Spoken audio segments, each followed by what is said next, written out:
ಅಭಿಮನ್ಯು ಮತ್ತು ನಮ್ಮ ವಸಂತಣ್ಣ ಅದು ಹೆಂಗೆ ಅಂದರೆ ಅದು ಹೇಳೋಕ್ಕೆ ಆಗಲ್ಲ, ಅಷ್ಟೊಂದು ಬಾಂಧವ್ಯ ಅವ್ರದ್ದು. ನೀವಾಗಿ ಅರ್ಜುನ ಆನೆ ಏನು ಮಾಡ್ತಿತ್ತು ಅಂದರೆ, ಈಗ ಹೈಟಲ್ಲಿ ಯಾವುದಾದ್ರೂ ಒಂದು ಮರ ಇದೆ, ಕೊಂಬೆ ಇದೆ ಅಂದರೆ ಆಟೋಮೆಟಿಕ್ಕಾಗಿ ನೋಡಿ ಬಗ್ತಾ ಇತ್ತು ಅದು ಆನೆ.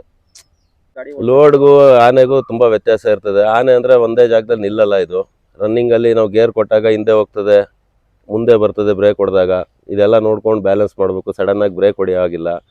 ಸಡನ್ನಾಗಿ ವೈಲ್ಡ್ ಭೀಮಾ ಏನು ಮಾಡೋದು, ವಿಕ್ರಾಂತ್ಗೆ ಸಹಯೋಗಿಯಾಗಿ ಸ್ವಲ್ಪ ಸಪೋರ್ಟ್ ಮಾಡೋದ್ರಿಂದ ಅದೊಂದು ಸ್ವಲ್ಪ ಥ್ರಿಲ್ ಆಯಿತು. ಸ್ವಲ್ಪ ಲೇಟ್ ಆಯಿತು ಕಾರ್ಯಾಚರಣೆ, ಥ್ರಿಲ್ಲಿಂಗ್ ಆಯಿತು.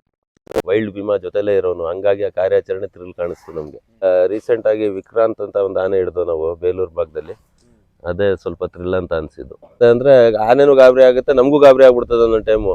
ದುಬಾರೆ ಕ್ಯಾಂಪಲ್ಲಿರೋಂಥ ರಂಜನ್ ಫಾರಿಸ್ಟ್ ಅವರು ಏನಾದರೂ ನಮಗೆ ಅವಶ್ಯಕತೆ ಬಿದ್ದು ಅವ್ರಿಗೆ ಫೋನ್ ಮಾಡಿದ್ರೆ ತಕ್ಷಣ ಏನು ಅರೇಂಜ್ಮೆಂಟ್ ಬೇಕು ಮಾಡಿಕೊಡ್ತಾರೆ. ಅಣ್ಣ ನಮಸ್ತೆ, ನಿಮ್ಮ ಹೆಸರು? ನಮಸ್ಕಾರ, ಹುಮಾಯೂನ್ ಪಾಷಾ ಅಂತ. ನಿಮ್ಮ ಹೆಸರಣ್ಣ? ನಮ್ಮ ಹೆಸರು ನಮಸ್ಕಾರ, ನಮ್ಮ ಹೆಸರು ಕುಮಾರ್ ಅಂತ. ನಿಮ್ಮದು? ನಮಸ್ಕಾರ, ನಮ್ಮ ಹೆಸರು ಮಂಜು ಅಂತ. ಮಂಜು. ನಿಮ್ಮದು ಅಣ್ಣ? ನಮ್ಮ ಹೆಸರು ರಾಮತ್ ಅಂತ. ರಾಮತ್. ನೀವೆಲ್ಲ ಎಷ್ಟು ವರ್ಷದಿಂದ ಕೆಲಸ ಮಾಡ್ತಿದ್ದೀರಣ್ಣ? ನಾವು ಸುಮಾರು ಒಂದು 6-7 ವರ್ಷದಿಂದ ಇದು ಆನೆ ಕೆಲಸ ಮಾಡ್ತಾ ಇದ್ದೀವಿ. ನೀವು? ನಾವೊಂದು 2 ವರ್ಷ ಆಯ್ತು. 2 ವರ್ಷ. ನಿಮ್ಮದು? 2 ವರ್ಷ. 2 ವರ್ಷ. ಅಣ್ಣ ನೀವು ಇದುವರೆಗೆ ಎಷ್ಟು ಕಾರ್ಯಾಚರಣೆಗೆ ಹೋಗಿದ್ದೀರಾ ಅಣ್ಣ? ಸುಮಾರು ಒಂದು 50 ಮೇಲೆ ಹೋಗಿರ್ತೀವಿ. 50 ಮೇಲೆ ಮಾಡಿದ್ದೀರಾ? ಹುಲಿ ಮತ್ತು ಆನೆ ಎಲ್ಲ ಕಾರ್ಯಾಚರಣೆಗಳು ಸೇರಿದ್ರೆ ಒಂದು 50 ಮೇಲೆ ಹೋಗಿದ್ದೀವಿ. ನಿಮ್ಗೆ ಯಾವ ಥರ ಚಾಲೆಂಜ್ ಇರ್ತದೆ ಈಗ ಆನೆ ಕಾರ್ಯಾಚರಣೆಗೆ ಹೋದ್ರೆ? ಅರ್ಜುನ ಅಂತೂ ನಮಗೆ ತುಂಬ ಇಷ್ಟ ಇದ್ದಿದ್ದು ಆನೆ. ಆನೆ ಕಾರ್ಯಾಚರಣೆಗೆ ಹೋದರೆ ನಾವು ಮನೆ ಮಠ ಎಲ್ಲ ಬಿಟ್ಟು ಅಲ್ಲೇ ಅವ್ರ ಜೊತೆಲ್ಲ ಉಳ್ಕೊಂಡು ವಾರ ಆಗುತ್ತೋ, 15 ದಿನ ಆಗುತ್ತೋ, 20 ದಿನ ಆಗುತ್ತೋ, ಒಂದು ತಿಂಗಳಾಗುತ್ತೋ ಅಲ್ಲೇ ಇರ್ತೀವಿ. ನಮಗೆ ಊಟ ತಿಂಡಿದೇ ಆಗಲಿ ಬೇರೆ ಒಂದು ಏನು ಪ್ರಾಬ್ಲಮ್ ಇರಲ್ಲ, ಎಲ್ಲಾದರೂ ಇರ್ತದೆ. ಏನು ಅದ್ರ ಬಗ್ಗೆ ಏನು ಪ್ರಾಬ್ಲಮ್ ಇಲ್ಲ. ಊಟ ತಿಂಡಿ ಬೇರೆ ಒಂದು ಯಾವುದೇ ಒಂದು ಔಷಧಿಗೂ ಬೇಕಂದ್ರೂ ಅದಕ್ಕೆ ಫುಲ್ ಸಪೋರ್ಟ್ ಇರ್ತದೆ. ಆ ರೀತಿ ಏನಿಲ್ಲ. ಕಾರ್ಯಾಚರಣೆಗಿರೋಂಥ ಸಂದರ್ಭದಲ್ಲಿ ಇರೋಂಥ ಫಾರೆಸ್ಟ್ರುಗಳೇ ಆಗಲಿ ಇಲ್ಲ ರೇಂಜರ್ಗಳೇ ಆಗಲಿ ಯಾರೇ ಆಗಲಿ ನಮಗೆ ಬಿಟ್ಕೊಡಲ್ಲ. ನಮಗೂ ಒಂದು ಒಳ್ಳೆ ರೀತಿಯಲ್ಲೇ ಒಂದು ಮನೇಲಿ ಯಾವ ರೀತಿ ನಮ್ಮ ಮನೆಯವ್ರು ನೋಡ್ಕೋತಾರೆ ಅದೇ ರೀತಿ ಎಲ್ಲ ಕಡೆನೂ ನೋಡ್ಕೋತಾರೆ. ಎಲ್ಲಿಂದ ಎಲ್ಲಿಗೆ ಹೋದರೂ ನಮ್ಗೆ ಇದುವರೆಗೆ ಯಾರು ಇದು ಮಾಡಲ್ಲ, ಭೇದ ಭಾವ ಮಾಡಲ್ಲ. ಇವ್ರು ಡ್ರೈವರ್ಗಳು, ಇವ್ರು ಗಾಡಿಯವರು ಅಂತಂದ್ಬಿಟ್ಟು ನಾವು ಯಾವ ಕ್ಯಾಂಪಿಂದ ಹೊರಡು ಮತ್ತೆ ಕ್ಯಾಂಪ್ ವಾಪಸ್ ಹೋಗೋ ಗಂಟನೂ ಚೆನ್ನಾಗಿ ನೋಡ್ಕೋತಾರೆ. ಅದರಲ್ಲೂ ನಮ್ಮ ದುಬಾರೆ ಕ್ಯಾಂಪಲ್ಲಿರೋಂಥ ರಂಜನ್ ಫಾರಿಸ್ಟ್ ಅವರು ಏನಾದರೂ ನಮಗೆ ಅವಶ್ಯಕತೆ ಬಿದ್ದು ಅವ್ರಿಗೆ ಫೋನ್ ಮಾಡಿದ್ರೆ ತಕ್ಷಣ ಏನು ಅರೇಂಜ್ಮೆಂಟ್ ಬೇಕು ಮಾಡಿಕೊಡ್ತಾರೆ. ಈಗ ನಿಮ್ಮ ಮನೆಗಳಲ್ಲಿ ಯಾವ ಥರ ಸಪೋರ್ಟ್ ಮಾಡ್ತಾರೆ? ನೀವು ಕಾರ್ಯಾಚರಣೆ ಅಂದರೆ ಪ್ರತಿಯೊಬ್ಬರಿಗೂ ಭಯ ಇರ್ತದೆ, ಎಲ್ಲಿ ಏನಾಗುತ್ತೋ ಅಂತ. ಹುಲಿ ಕಾರ್ಯಾಚರಣೆ ಆಗಿರ್ಬೋದು, ಆನೆ ಕಾರ್ಯಾಚರಣೆಗೆ ನಿಮ್ಗೆ ಯಾವ ಥರ ಚಾಲೆಂಜ್ಗಳಿರ್ತದೆ? ನಮಗೆ ಅಂದರೆ ಈಗ ಮನೆ ಅಂದರೆ ಮನೇಲಿ ಎಲ್ಲರೂ ಹೆದರೋದೇನೆ. ಈಗ ಯಾವುದೋ ಈಗ ಕೇಳ್ತಾ ಇರ್ತಾರೆ ಅವರು ಯೂಟ್ಯೂಬ್ಗಳಲ್ಲಿ ಅಲ್ಲಿ ಇಲ್ಲಿ ಫೇಸ್ಬುಕ್ಕಲ್ಲಿ ನೋಡ್ತಾ ಇರ್ತಾರೆ, ಕೇಳ್ತಾ ಇರ್ತಾರೆ ಆನೆ ಹೊಡಿತಂತೆ, ಹುಲಿ ದಾಳಿ ಐತಂತೆ ಅಂತಂದ್ಬಿಟ್ಟು. ಈಗ ನಮಗೂ ಹೇಳ್ತಾರೆ ಹೋಗೋ ಟೈಮಲ್ಲಿ ನೋಡಿ ಹುಷಾರು ಅಂತ. ನೋಡಿ ಈಗ ಎಲ್ಲದಕ್ಕಿಂತ ಮೇನ್ ಏನಂದರೆ ಡ್ರೈವರ್ ಕೆಲಸ ಅನ್ನೋದೇ ಒಂದು ನೀರಿನ ಮೇಲೆ ಗುಳ್ಳೆ ಇದ್ದಂಗೆ. ಅದು ಯಾವ ಟೈಮಲ್ಲಿ ಏನಾಗುತ್ತೆ ಅಂತ ಹೇಳೋಕ್ಕಾಗಲ್ಲ. ಅದಕ್ಕೆ ಆನೆನೇ ಬೇಕು ನಮ್ಮ ಪ್ರಾಣ ಹೋಗೋಕ್ಕೆ, ಇಲ್ಲ ಹುಲಿನೇ ಬೇಕು ಅಂತ ಏನಿಲ್ಲ. ನಾವು ಮನೆಯಿಂದ ಹೊರಟು ಮನೆಗೆ ಹೋಗಿ ಸೇರೋ ಗಂಟ ಅದೊಂಥರ ನೀರಿನ ಮೇಲೆ ಗುಳ್ಳೆ ಇದ್ದಂಗೆ. ಇದು ಡ್ರೈವರ್ ಕೆಲಸ. ಇದು ನಮ್ಮ ಕಾರ್ಯಾಚರಣೆಗಿಂತ ಹೆಚ್ಚಾಗಿ ನಾವು ಗಾಡಿ ಓಡಿಸ್ತೀವಲ್ಲ, ಅದೇ ದೊಡ್ಡ ಚಾಲೆಂಜ್ ಇರ್ತದೆ ನಮಗೆ. ಡ್ರೈವಿಂಗ್ಗೆ ನಮ್ಗೆ ಡ್ರೈವಿಂಗಲ್ಲಿ ನೋಡಿ, ಈಗ ಆನೆ ಅಂದಾಗ ನೋಡಿ, ಈಗ ಸ್ವಲ್ಪ ಜನ ಈ ಫ್ಯಾನ್ಸ್ಗಳು ಇರ್ತಾರೆ, ಆನೆ ಫ್ಯಾನ್ಸ್ಗಳು. ಈಗ ಅವ್ರೇನು ಮಾಡ್ತಾರೆ ಅಂದರೆ ಈ ಆನೆ ಮೇಲೆ ಆನೆ ನೋಡಿಕೊಂಡು ಗಾಡಿಗಳ ಮುಂದೆ ಹೋಗ್ಬಿಟ್ಟು ಬ್ರೇಕ್ ಹೊಡೆದ್ಬಿಡೋದು, ಗಾಡಿಗಳಿಗೆ ಅಡ್ಡ ದಿಡ್ಡಿ ಬರೋದು. ಮತ್ತು ಈ ಸ್ಕೂಟ್ರ್ಗಳಲ್ಲಿ 3-4 ಜನ ಆನೆ ನೋಡ್ಕೊಂಡು ಕಿರ್ಚ್ಕೊಂಡು ಏನು ಮಾಡ್ತಾರೆ, ಒಂದೇ ಸಲ ಸೈಡಿಂದ ಬಂದು ಬಿಡ್ತಾರೆ. ಇಂಥ ಟೈಮಲ್ಲಿ ಏನಾಗುತ್ತೆ ಅಂದರೆ ಆನೆನೂ ಗಾಬರಿ ಆಗುತ್ತೆ, ನಮಗೂ ಗಾಬರಿ ಆಗ್ಬಿಡ್ತದೆ ಒಂದೊಂದು ಟೈಮು. ಈಗ ದಯವಿಟ್ಟು ನಾನು ಮನವಿ ಮಾಡ್ಕೊಳ್ಳೋದೇನೆಂದರೆ, ಈ ಆನೆ ಫ್ಯಾನ್ಸ್ಗಳಿಗೆ ಪ್ರೀತಿ ಇದೆ ಆನೆ ಮೇಲೆ, ಇಲ್ಲ ಅಂತ ಹೇಳಲ್ಲ. ಹಂಗೆ ಲಾರಿಗಳಲ್ಲಿ ಹೋಗ್ಬೇಕಾದ್ರೆ ದಯವಿಟ್ಟು ದೂರದಿಂದ ವಿಶ್ ಮಾಡಿ, ದೂರ ಹೋಗಿ ದೂರದಿಂದ ವಿಶ್ ಮಾಡಿಕೊಂಡು ದೂರ ಇರಿ. ಹತ್ತಿರ ಬರೋದು, ಲಾರಿ ಹತ್ತಿರ ಬಂದ್ಬಿಟ್ಟು ಒಂದೇ ಸಲ ಬ್ರೇಕ್ ಹೊಡೆದ್ಬಿಡೋದು, ಈ ರೀತಿ ಮಾಡೋದ್ರಿಂದ ನಾವು ಸಡನ್ನಾಗಿ ಬ್ರೇಕ್ ಹೊಡಿಬೇಕಾಗುತ್ತೆ. ನಾವು ಬ್ರೇಕ್ ಹೊಡೆದ್ರೆ ಏನಾಗುತ್ತೆ, ಆವಾಗ ನೀವು ಪ್ರೀತಿ ಮಾಡೋವಂಥ ಆನೆನೇ ಕೆಳಗಡೆ ಬೀಳೋದು, ಆನೆಗೂ ಪ್ರಾಬ್ಲಮ್ ಆಗುತ್ತೆ. ಹಂಗಾಗಿ ನಾವೇನು ಹೇಳ್ತೀವಿ, ನಾವು ಆನೆ ಅಭಿಮಾನಿಗಳಿಗೆ ಸ್ವಲ್ಪ ದೂರ ಇದ್ದು ಪ್ರೀತಿಯಿಂದ ಮಾತಾಡಿಸಿ, ಅದಕ್ಕೆ ದೂರದಿಂದ ತೋರಿಸಿ ಪ್ರೀತಿ. ವೆಹಿಕಲ್ಗಳು ತಗೊಬಂದು ಅಡ್ಡಾದಿಡ್ಡಿ ಹಿಂದೆ ಮುಂದೆ ಬ್ರೇಕ್ ಹೊಡೆಯೋದೇ ಆಗಲಿ ಇನ್ನೊಂದನ್ನು ಮಾಡಬೇಡಿ ಅಂತ ಕೇಳ್ಕೊತೀವಿ ನಾವು ಈ ಮೂಲಕ. ನಿಮಗೆ ಯಾವ ಥರ ಬ್ಯಾಲೆನ್ಸಿಂಗ್ ಮಾಡ್ತೀರಾ ನೀವು? ಲೋಡ್ ಹಾಕೊಂಡು ಗಾಡಿ ಲೋಡ್ಗೂ ಆನೆಗೂ ತುಂಬ ವ್ಯತ್ಯಾಸ ಇರ್ತದೆ. ಆನೆ ಅಂದರೆ ಒಂದೇ ಜಾಗದಲ್ಲಿ ನಿಲ್ಲಲ್ಲ. ಇದು ರನ್ನಿಂಗಲ್ಲಿ ನಾವು ಗೇರ್ ಕೊಟ್ಟಾಗ ಹಿಂದೆ ಹೋಗ್ತದೆ, ಮುಂದೆ ಬರ್ತದೆ ಬ್ರೇಕ್ ಹೊಡೆದಾಗ. ಇದೆಲ್ಲ ನೋಡ್ಕೊಂಡು ಬ್ಯಾಲೆನ್ಸ್ ಮಾಡಬೇಕು. ಸಡನ್ನಾಗಿ ಬ್ರೇಕ್ ಹೊಡೆಯೋ ಆಗಿಲ್ಲ, ಸಡನ್ನಾಗಿ ಟರ್ನಿಂಗಲ್ಲಿ ಕಟ್ ಮಾಡೋಂಗಿಲ್ಲ ಗಾಡಿ. ಸಡನ್ನಾಗಿ ಎಕ್ಸ್ಲೀಟ್ರ್ ಕೊಟ್ಟು, ಈಗ ನಾವೇನು ಮಾಡ್ತೀವಿ, ಲೋಡಲ್ಲಿ ಎಲ್ಲೋ ಗಾಡಿ ನಿಂತೋಗ್ಬಿಟ್ಟೈತೆ ಅಂತಂದ್ರೆ ಏನು ಮಾಡ್ತೀವಿ, ದಬಾಯಿಸಿ ಗೇರ್ ಕೊಟ್ಟು ಮೂವ್ ಮಾಡ್ಕೊಂಡು ಹೋಗ್ತೀವಿ. ಆ ರೀತಿ ಆನೆಲಿ ಆಗಲ್ಲ ಮಾಡೋಕ್ಕೆ. ಅದು ಒಂದು ಮಗುನ ಯಾವ ರೀತಿ ನಾವು ಕಾಪಾಡಿಕೊಂಡು ನಮ್ಮ ಮನೆಯಲ್ಲಿ ಮಗುನ ಯಾವ ರೀತಿ ಬ್ಯಾಲೆನ್ಸ್ ಮಾಡ್ತೀವಿ ಅದೇ ರೀತಿ ಈಗ ಲಾರಿಲಿ ಆನೆನ ಬ್ಯಾಲೆನ್ಸ್ ಮಾಡ್ಕೊಂಡು ಬರೋದಿರ್ತದೆ. ಈಗ ನಮ್ಮ ಸಾಕಾನೆಗಳಾದ್ರೆ ಸುಮ್ನೆ ನಿಂತಿರ್ತವೆ, ಹಗ್ಗ ಕಟ್ಟಿರ್ತಾರೆ. ಹ್ಮ್ ಈ ಕಾಡಾನೆ ನೀವು ಕ್ಯಾಪ್ಚರ್ ಮಾಡಿದ್ಮೇಲೆ ಹ್ಮ್ ಅದನ್ನ ಗೇಜ್ ಒಳಗೆ ಹಾಕ್ತೀರಾ. ಆ ಡ್ರೈವಿಂಗ್ ಯಾವ ತರ ಇರ್ತದೆ ಗೊತ್ತಾ ಇರ್ತದೆ. ನಾವು ಕೆಲವೊಂದು ಸತಿ ನೋಡಿದೀವಿ. ಅದೇ ಈಗ ಲೆಫ್ಟ್ ಅಲ್ಲಿ ಗುದ್ದಾಗ ನಾವು ಸ್ಟೇರಿಂಗ್ ನ ರೈಟ್ ಎಳಿತೀವಿ, ಆ ಬ್ಯಾಲೆನ್ಸ್ ಮೇಲೆ ಹೋಗ್ತೀವಿ ನಾವು, ಒಂದೇ ಕಡೆ ಇರಲ್ಲ ಅದು, ಹಿಂದೆ ಗುದ್ದೋದು ಆ ಲೆಫ್ಟ್ ರೈಟ್ ಗುದ್ದುತ್ತಾ ಇರ್ತದೆ, ಆಗ ಗಾಡಿ ಅನ್ಬ್ಯಾಲೆನ್ಸ್ ಆಗ್ತಾ ಇರ್ತದೆ, ನಾವು ಬ್ಯಾಲೆನ್ಸ್ ಮಾಡ್ಕೊಂಡು ಹೋಗ್ತೀವಿ. ಆ ಟೈಮಲ್ಲಿ ಸ್ವಲ್ಪ ನಮಗೆ ಚಾಲೆಂಜಿಂಗೇ ಇರ್ತದೆ ಡ್ರೈವಿಂಗು, ಯಾಕಂದ್ರೆ ಟ್ರಾಫಿಕ್ ಇರ್ತದೆ, ಸಡನ್ ಆಗಿ ಓವರ್ಟೇಕ್ ಮಾಡೋ ಟೈಮಲ್ಲ ಇಲ್ಲ ಆಪೋಸಿಟ್ ಯಾವುದೋ ಗಾಡಿ ಬರ್ತದೆ ಆ ಟೈಮಲ್ಲಿ ಹೊಡೆದ್ರೆ ನಾವು ಆ ಕಡೆ ಈ ಕಡೆ ಸ್ಟೇರಿಂಗು ಎಳೆದಾಡ್ಕೊಂಡು ಅದನ್ನ ಸೆಟ್ಟಿಂಗ್ ಮಾಡ್ಕೊಂಡು ಹೋಗ್ಬೇಕಾಗುತ್ತೆ. ಈಗ ನೀವು 50 ಕಾರ್ಯಾಚರಣೆಗೆ ಹೋಗಿದ್ರಲ್ಲ, ನಿಮ್ಗೆ ಒಂಥರ ಥ್ರಿಲ್ ಅನ್ಸಿದ್ದು ಕಾರ್ಯಾಚರಣೆ, ಈ ಕಾರ್ಯಾಚರಣೆ ಸಕ್ಕದಾಗಿತ್ತು ಅನ್ಸೋದು ಯಾವ್ದಿತ್ತು ಆ ತರ? ನನಗೆ ಆ ರೀತಿ ಇದ್ದಿದ್ದು ಈಗ ರೀಸೆಂಟ್ ಆಗಿ ವಿಕ್ರಾಂತ್ ಅಂತ ಒಂದು ಆನೆ ಹಿಡಿದು ನಾವು ಬೇಲೂರು ಭಾಗದಲ್ಲಿ, ಅದೇ ಸ್ವಲ್ಪ ಥ್ರಿಲ್ ಅಂತ ಅನಿಸಿದ್ದು. ಯಾಕಂದರೆ 3 ರಿಂದ 4 ದಿನ ಕಾರ್ಯಾಚರಣೆ ನಡೀತು ಅದು. ಆ 3-4 ದಿನಾನು ಅದ್ರ ಜೊತೆಗೆ ವಿಕ್ರಾಂತ್ ಜೊತೆಗೆ ಸಹಯೋಗಿಯಾಗಿ ವರ್ಲ್ಡ್ ಭೀಮಾ ಇದ್ದ. ಆ ರೀತಿ ಕಾರ್ಯಾಚರಣೆ ಕಡಿಮೆ, ಆ ರೀತಿ ಥ್ರಿಲ್ ಆಗಿರೋಂಥ ಕಾರ್ಯಾಚರಣೆ. ಈಗ ಕರಡಿ ಕಾರ್ಯಾಚರಣೆ ತುಂಬಾ ಹೆಸರು ಮಾಡ್ತು, ನಿಮಗೂ ಗೊತ್ತಿರ್ಬೋದು. ನಿಜ. ನೀವು ಇದ್ದೆ. ಅದ್ಯಾವ ತರ ಇತ್ತು ನಿಮ್ಗೆ? ವಿಕ್ರಾಂತ್ ಮುಂದೆ ಕರಡಿ ಕಾರ್ಯಾಚರಣೆ ಅಂತ ಇದಿಲ್ಲ, ಕರಡಿ ಕಾರ್ಯಾಚರಣೆನೂ ನಡೀತು. ಅಂದ್ರೆ ಅದು ಸಡನ್ ಆಗಿ ಅದು ಅಟ್ಯಾಕ್ ಮಾಡಿದ್ರು, ಮಾಡಿ ಅದಕ್ಕೇನು ಬೆಳಗಿಂದ ವಾಚ್ ಮಾಡ್ಕೊಂಡಿದ್ರು, ಒಂದೇ ಸಲ ಹೋಗಿ ಅದಕ್ಕೆ ಡಾಟ್ ಮಾಡಿದ್ರು, ತಗೊಂಡು ಬಂದ್ಬಿಟ್ರು. ಅಂದ್ರೆ ವಿಕ್ರಾಂತ್ ಆ ರೀತಿ ಇಲ್ಲ. ವಿಕ್ರಾಂತ್ಗೆ ನಾವು ಹುಡಿಕೊಂಡು ಹೋಗ್ತಾ ಇದ್ವು, ಅಲ್ಲಿ ವೈಲ್ಡ್ ಭೀಮಾ ಬರೋನು ಜೊತೆಗೆ, ಹಂಗಾಗಿ ಅದು ಥ್ರಿಲ್ ಆಯ್ತು. ಅದೇನು ಮಾಡೋನು ಜೊತೆಗೆ ಬೇರೆ ಆನೆಗಳು ಕಾಡಾನೆಗಳು ಕರ್ಕೊಂಡು ಬಂದ್ಬಿಡೋನು. ಈ ವೈಲ್ಡ್ ಭೀಮಾ ಏನು ಮಾಡೋದು, ವಿಕ್ರಾಂತ್ಗೆ ಸಹಯೋಗಿಯಾಗಿ ಸ್ವಲ್ಪ ಸಪೋರ್ಟ್ ಮಾಡೋದ್ರಿಂದ ಅದು ಸ್ವಲ್ಪ ಥ್ರಿಲ್ ಆಯಿತು. ಸ್ವಲ್ಪ ಲೇಟ್ ಆಯಿತು ಕಾರ್ಯಾಚರಣೆ, ಥ್ರಿಲ್ಲಿಂಗ್ ಆಯಿತು. ಈಗ ನೀವು ನಿಮ್ ಗಾಡಿಲಿ ಯಾವ್ಯಾವ ಆನೆ ಕರ್ಕೊಂಡು ಹೋಗಿದ್ರಾ ನೀವು? ಎಲ್ಲ ಆನೆ ಕರ್ಕೊಂಡು ಹೋಗಿದ್ದೀವಿ, ಅದು ಇದು ಅಂತ ಹೇಳೋಕ್ಕಾಗಲ್ಲ. ಎಲ್ಲ ಇದೆಲ್ಲ ಇಲ್ಲ, ಆ ರೀತಿ ಯಾವುದೂ ಇರಲ್ಲ. ಆ ರೀತಿ ಡಿಪಾರ್ಟ್ಮೆಂಟ್ ಅಂತ ಆಗಲಿ, ನಮ್ಮ ಆನೆ ಮಾವತರಿಂದ ಆಗಲಿ, ನಮ್ಮ ಡ್ರೈವರ್ಗಳಿಂದ ಆಗಲಿ ಯಾವ ರೀತಿ ಎಲ್ಲ ಪರಿಚಯ ಇದ್ದಾರೆ.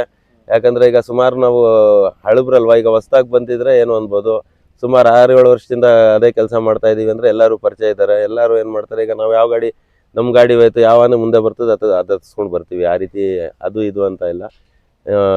ಅಂದರೆ ಈಗ ಮೊದಲು ಎಲ್ಲ ಹಳೆ ಆನೆಗಳಿತ್ತು, ಈಗ ಅರ್ಜುನ ಆನೆ ಇತ್ತು. ಆ ಟೈಮಲ್ಲಿ ಆನೆ ಹತ್ಸೋಕ್ಕೆ ನಾವು ತುಂಬ ಇಷ್ಟಪಡ್ತಿದ್ದೋ. ಯಾಕಂದರೆ ಈಗ ಸಾಮಾನ್ಯವಾಗಿ ಅರ್ಜುನ ಆನೆ ಏನು ಮಾಡ್ತಿತ್ತು ಅಂದರೆ, ಈಗ ಹೈಟಲ್ಲಿ ಯಾವುದಾದ್ರೂ ಒಂದು ಮರ ಇದೆ, ಕೊಂಬೆ ಇದೆ ಅಂದರೆ ಆಟೋಮೆಟಿಕ್ಕಾಗಿ ನೋಡಿ ಬಗ್ತಾ ಇತ್ತು ಅದು ಆನೆ, ನಿಂತ್ಕೋತಾ. ಅರ್ಜುನ ಆನೆಯಲ್ಲಿ ಅದೊಂದು ನಾವು ಹೇಳ್ಕೊಬೇಕಂದ್ರೆ ಅದು ನಮ್ಗೆ ಇಷ್ಟ ಆಗ್ತಿತ್ತು. ಈಗ ಆಗೇನಾಗುತ್ತೆ ಅಂದರೆ ನಮ್ಮ ಗಾಡಿ ಓಡ್ಸೋಕ್ಕೆ ಸ್ವಲ್ಪ ಫ್ರೀ ಇರೋದು, ಆನೆ ನಿಲ್ಲೋದು. ಹಳೆ ಆನೆ ಆಗಿರೋದ್ರಿಂದ ಯಾವುದೇ ಮುಂದೆ ಈಗ ಒಂದು ಅಡ್ಡ ಮರ ಬಂತು, ಕೊಂಬೆ ತಡಗಿಳ್ತಾ ಇದೆ ಅಂದರೆ ಆಟೋಮೆಟಿಕ್ ಆನೆ ಕೆಳಗಡೆ ಕುಂತ್ಕೊಳ್ಳೋದು, ಅದು ಪಾಸ್ ಆದಮೇಲೆ ಮತ್ತೆ ನಿಂತ್ಕೊಳ್ಳೋದು. ಆ ರೀತಿ ಒಂದು ಆನೆಯಲ್ಲಿ ಒಂದು ಇದಿತ್ತು, ಬುದ್ಧಿ ಇತ್ತು ಅರ್ಜುನನ್ಗೆ. ಅಭಿಮನ್ಯುಗೂ ಬುದ್ಧಿ ಇದೆ, ಅಭಿಮನ್ಯುಗೂ ಕೋಪ ಜಾಸ್ತಿ. ಅಂದರೆ ಅಭಿಮನ್ಯು ಮತ್ತು ನಮ್ಮ ವಸಂತಣ್ಣ ಅದು ಹೆಂಗೆ ಅಂದರೆ ಅದು ಹೇಳೋಕ್ಕೆ ಆಗಲ್ಲ, ಅಷ್ಟೊಂದು ಬಾಂಧವ್ಯ ಅವ್ರದ್ದು. ಅವರು ಇಲ್ದಿದ್ದಾಗ ನಾವು ಅಭಿಮನ್ಯು ಹತ್ರನೂ ಹೋಗಲ್ಲ, ವಸಂತಣ್ಣ ಇದ್ದಾಗ ಮಾತ್ರ ನಾವು ಹತ್ರ ಹೋಗ್ತೀವಿ. ಆ ಆನೆಗೆ ನಾವು ಯಾವುದೇ ರೀತಿ ಹೇಳಂಗೆ ಇಲ್ಲ. ನಮ್ಮ ಇಡೀ ಇಂಡಿಯಾದಲ್ಲೇ ನಂಬರ್ 1 ಕುಮ್ಕಿ ಆನೆ ಅನ್ನೋದಕ್ಕೆ ನಾವು ಹೇಳೋಕ್ಕೆ ಇಷ್ಟಪಡ್ತೀವಿ ಈ ಟೈಮಲ್ಲಿ ಅಭಿಮನ್ಯುನ. ಅರ್ಜುನಂದು ಹೆಂಗೆ ಅಂದರೆ, ಅರ್ಜುನನ ನೆನಪು ಇದೆ. ಅರ್ಜುನನು ಒಳ್ಳೆ ಕುಮ್ಕಿ ಆನೆನೆ, ಬಟ್ ಏನು ಮಾಡ್ತಿರಲ್ಲ, ದೇವ್ರು ನಮಗೆ ಅದನ್ನ ಜೊತೆಲಿ ಇರಕ್ಕೆ ಕೊಡಲಿಲ್ಲ. ಹಂಗಾಗಿ ಈಗ ಅಭಿಮನ್ಯು 2 ವರ್ಷದಿಂದ ಕಾರ್ಯಾಚರಣೆಗೆ ಬರ್ತಾ ಇಲ್ಲ. ಅವಾಗ ನಡೀತಿದ್ದ ಕಾರ್ಯಾಚರಣೆ ಮತ್ತೆ ಈಗ ಬೆಲ್ಟ್ ಹಾಕಿ ಎತ್ತಾ ಇದಾರೆ, ಫೈಟ್ ಏನ್ ನಡೀತಾ ಇಲ್ಲ. ಮೊದಲೆಲ್ಲ ಅಭಿಮನ್ಯು ಇದ್ದಾಗ ಗುಚ್ಸಿ ತಳಿಸೋರು, ಈಗ ಅದು ನಡೀತಾ ಇಲ್ಲ. ಸ್ಟಾರ್ಟ್ ಮಾಡಿದ ತಕ್ಷಣ ಬೆಲ್ಟ್ ಹಾಕಿ ಎತ್ತಿಸ್ತಾರೆ. ಅವಾಗ್ಲಿಗೂ ಇವಾಗ್ಲಿಗೂ ಏನ್ ನಿಮ್ಗೆ? ಇಲ್ಲ, ಅಭಿಮನ್ಯು ಇದ್ದಾಗಲೂ ಬೆಲ್ಟ್ ಹಾಕಿ ಎತ್ತಿಸ್ತಾ ಇದ್ರು, ಹಾಗೇನಿಲ್ಲ. ಅಭಿಮನ್ಯು ನಿಂತ್ಕೊಂಡ್ಮೇಲೆ ಅಂತ ಅಲ್ಲ. ಈಗ ಸಾಮಾನ್ಯವಾಗಿ ನಾವು ಸೀಗೆ ಆನೆ ಹಿಡಿಬೇಕಾದ್ರೆ ಅಭಿಮನ್ಯು ಆನೆನೂ ಇತ್ತು, ಅವಾಗಲೂ ನಾವು ಬೆಲ್ಟ್ ಹಾಕಿ ಎತ್ತಿಸಿದ್ದು. ಅಭಿಮನ್ಯುನು ಅವಾಗ ವಸಂತಣ್ಣನು ಬಂದಿದ್ರು ಸೀಗೆ ಕಾರ್ಯಾಚರಣೆಗೆ. ನಾನ್ ಕೇಳ್ತಾ ಇದ್ದೇನೆಂದ್ರೆ, ಅವಾಗ ಮುಖ ಕೊಟ್ಟು ದೂಕ್ಸೋರು, ಈಗ ದೂಕಿಸ್ತಾ ಇಲ್ಲ. ಈಗ ಕಂಪ್ಲೀಟ್ ಕಮ್ಮಿ ಅಲ್ಲ, ಇಲ್ವೇ ಇಲ್ಲ ಈಗ. ಯಾಕಂದ್ರೆ ಅದೊಂಥರ ಫೈಟ್ ಆದಂಗೆ ಆನೆಗಳಿಗೆ ಚಿತ್ರಹಿಂಸೆ ಆಗುತ್ತೆ, ಅಭಿಮನ್ಯುಗೂ ಕಷ್ಟ ಆಗುತ್ತೆ, ಎದುರುಗಡೆ ಇರೋ ಆನೆಗೂ ಕಷ್ಟ ಆಗುತ್ತೆ ಅಂತ ಅಂದ್ಬಿಟ್ಟು ಈಗ ಏನು ಮಾಡಿದ್ದಾರೆ, ಈಗ ನಾವು ಔಟ್ ಆಫ್ ಕಂಟ್ರಿಲೆಲ್ಲ ನೀವು ನೋಡಿರ್ಬೋದು, ಬೆಲ್ಟ್ ಹಾಕಿ ಎತ್ತೋದು ಮಾಡೋದು ಇದೆಲ್ಲ. ಈಗ ಇಲ್ಲೂ ನಮ್ಮ ಭಾರತದಲ್ಲೂ ಅದನ್ನ ಸ್ವಲ್ಪ ಇಂಪ್ರೂವ್ಮೆಂಟ್ ಮಾಡ್ತಾ ಇದ್ದಾರೆ. ಅದೇನು ಅದಕ್ಕೋಸ್ಕರ ಬೆಲ್ಟ್ ಹಾಕಿ ಈಗ ಹೊರ ದೇಶಗಳಲ್ಲೆಲ್ಲ ಅದೇ ರೀತಿ ಮಾಡೋದು, ಬೆಲ್ಟ್ ಹಾಕಿ ಎತ್ತೋದು. ನೀವು ನಾನು ನಿಮಗೆ ಏನು ಹೇಳಬೇಕಾಗಿಲ್ಲ, ಯಾಕಂದರೆ ನೀವು ಜಾಸ್ತಿ ನೀವು ವೈಲ್ಡ್ ಲೈಫ್ ಪ್ರೋಗ್ರಾಮ್ಗಳೇ ನೀವು ಮಾಡೋದ್ರಿಂದ ನೀವು ಅದನ್ನು ನೋಡಿರ್ತೀರ ಅಂತ ನನ್ನ ಅನಿಸಿಕೆ. ಹೌದು, ಖಂಡಿತ. ಹ್ಞೂ, ನಿಮ್ ಅರ್ಜುನನ್ ಜೊತೆ ನಿಮ್ ನೆನಪುಗಳು ಯಾವ ತರ ಇದೆ? ಅದು ನನ್ನ ಮರೆಯಲಾಗದಂಥ ನೆನಪುಗಳು. ಅಷ್ಟೇ ನಿಮ್ಗೆ ಹ್ಮ್. ನೆನಪಿರೋದು? ಮಿಸ್ ಮಾಡ್ಕೊತೀರಾ ಅರ್ಜುನನ್ನ? ತುಂಬ ಭಾಳ ಮಿಸ್ ಮಾಡ್ಕೋತೀವಿ ನಾವು. ಅಭಿಮನ್ಯುನ ಎಷ್ಟು ಲವ್ ಮಾಡ್ತೀರಾ ನೀವು? ಅದನ್ನು ನಾವು ಹೇಳೋಕ್ಕಾಗಲ್ಲ, ಆತರ ಬಾಯಿ ಇನ್ನೊಂದು ಮಾತು ಸಿಗಲ್ಲ ಸಿಗಲ್ಲ. ಅಭಿಮನ್ಯು ತರ. ಅಭಿಮನ್ಯು ಥರನೂ ಈಗಿನ ಸಿಗಲ್ಲ. ನಮ್ಮ ಹರ್ಷ ಆಗಿರ್ಬೋದು, ಇದು ಆಮೇಲೆ ಸುಗ್ರೀವ ಎಲ್ಲ ಇದೆ. ಇದು ನೋಡಿ, ಸುಗ್ರೀವ ಹೆಂಗೆ ಅಂದರೆ ಇದು ಒಂಥರ ಪೋಲಿ ಹುಡುಗರು ಅಂತಾರಲ್ಲ, ಹಂಗೆ ಅದು ಸುಗ್ರೀವ. ಇನ್ನೂ ವಯಸ್ಸು ಕಡಿಮೆ ಅದಕ್ಕೆ. ಅದು ಹೆಂಗೆ ಅಂದರೆ ಅದು ನಮ್ಮ ಶಂಕರಣ್ಣ ಇದ್ದಾಗಲೇ ಒಂದು ರೀತಿ, ನಾವು ಒಬ್ಬರೇ ಹೋದಾಗ ಒಂದು ರೀತಿ ಮಾಡ್ತದೆ ಅದು. ಅದೊಂಥರ ಪ್ರೀತಿ ಜಾಸ್ತಿ ಅದಕ್ಕೆ. ಈ ಚಿಕ್ಕ ಮಕ್ಕಳು ತುಂಟಾಟ ಅಂತಾರಲ್ಲ, ಆ ರೀತಿ ತುಂಟಾಟ ಜಾಸ್ತಿ ನಮ್ಮ ಸುಗ್ರೀವನ್ಗೆ. ನಮ್ಮ ಪ್ರಶಾಂತ ಅನ್ನೋದು ಅದು ಹೆಸರಿಗೆ ತಕ್ಕಂಗೆ ಪ್ರಶಾಂತವಾದಂಥ ಆನೆ ಅದು. ಅದು ಬೇಕಾದರೆ ಒಂದು ಮಗುನ ಅಪ್ಪಿತಪ್ಪಿ ಎದುರುಗಡೆ ಹೊಂಟೋಗ್ಬಿಟ್ರು ಪ್ರಶಾಂತವಾಗಿ ನಿಂತಿರ್ತದೆ ಅದು.